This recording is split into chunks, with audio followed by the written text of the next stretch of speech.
I call the honourable member for Wakefield.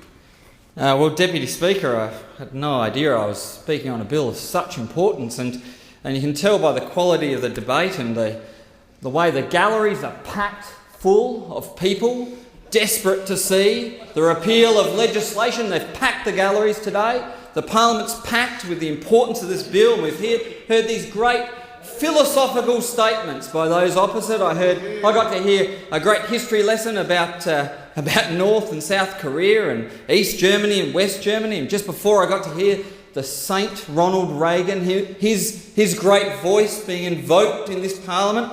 What a wonder, what a wonder, and all for Repeal Day, all for the member for Kooyong's wonderful Repeal Day. I am so hopeful. I'm so hopeful, I've got to say. I mean, I must admit, I sometimes rail about the complexities of the modern world. I'm as worried as anybody I'm as concerned and as aggravated as anybody else when I have to fill in a bit of paperwork, or when I take the dog for a walk in the morning and some council makes me pick up the dog's business in a plastic bag. What an imposition on my liberty. Another bit of red tape. Another bit of red tape getting in the way of me as an individual making my own decisions. What an imposition. And we see this everywhere, and you can understand small business getting their hopes up. Because, we all know they have to deal with the Australian Taxation Office, with work cover, ASIC, and consumer protection and environment. And we know there's a section of business out there which are positively nostalgic for the good old days, before regulation. Before we had these problems with regulation, the economy grew. It just grew. It grew year on year on year. Without regulation, the economy, there was never even the slightest hiccup. Never even the slightest hiccup. I mean, 1929 aside, not a slightest hiccup in the modern economy. So we can understand this nostalgia, and we can understand the grandiose application of rhetoric by those opposite, in particular the member for Kooyong, who extraordinary on a repeal day launches both a website and a handbook so that people can find their way through the regulation. But there's just one problem. It doesn't actually happen. It doesn't actually happen. Despite its title, despite the grandiose rhetoric, despite the website and the handbook, despite all of the appealing to the Reaganite sort of philosophy, it doesn't actually happen. What it is a sort of a collection of grammatical corrections, the abolition, I think, of mules in the military, donkeys, changing a word from facsimile to fax. Changing the word from facsimile to fax. Great, regulatory reforms. Now, we all know that from time to time you do have to repeal some regulation that's, no longer relevant. Labor got rid of about 16,000 bits of, odds and sods of regulations that didn't mean much to anybody. But we did not accompany it with some sort of huge rhetorical sort of, flourish. We didn't name a national day. We didn't sort of invoke North Korea.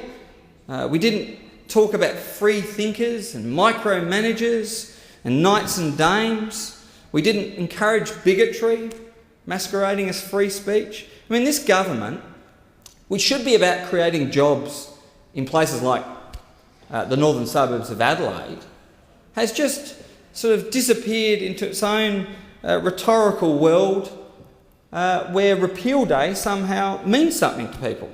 Now, I just think just having a Repeal Day is not quite enough. The Parliamentary Secretary, the member for Kooyong, should declare it a public holiday. We should have a public holiday on this day, and then we could have a big parade. We could call it the Repeal Day Parade.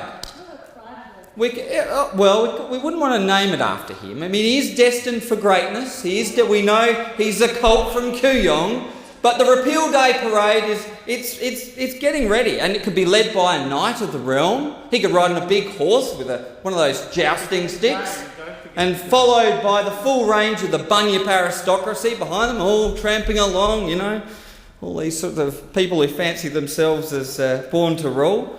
And we could have those espousing free speech, the journalists, those brave journalists behind them, espousing free speech, insulting the crowds randomly, you know, for whatever they really want to insult them for. Free speech reigning. And then we could follow that with the people who want to poison the planet with carbon and spray chemicals about with careless abandon. And behind that, those who want to get rid of the penalty rates of workers and underpay their workers.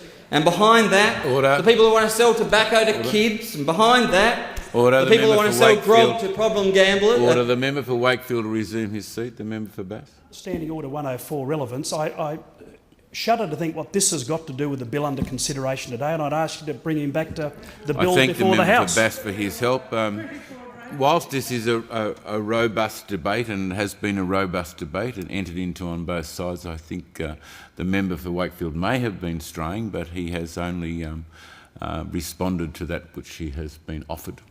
Member for Wakefield. I'm just talking about the Repeal Day Parade, Deputy Speaker. It's going to be a great parade. I'll even get into it. I'm even going to get into it. I'm going to follow up the parade that the member for Kooyong is going to have, and I'll be driving my 1967 Cadillac Eldorado, hot pink, whale skin hubcaps, nice all-cow leather interior, get about 1 mile to the gallon.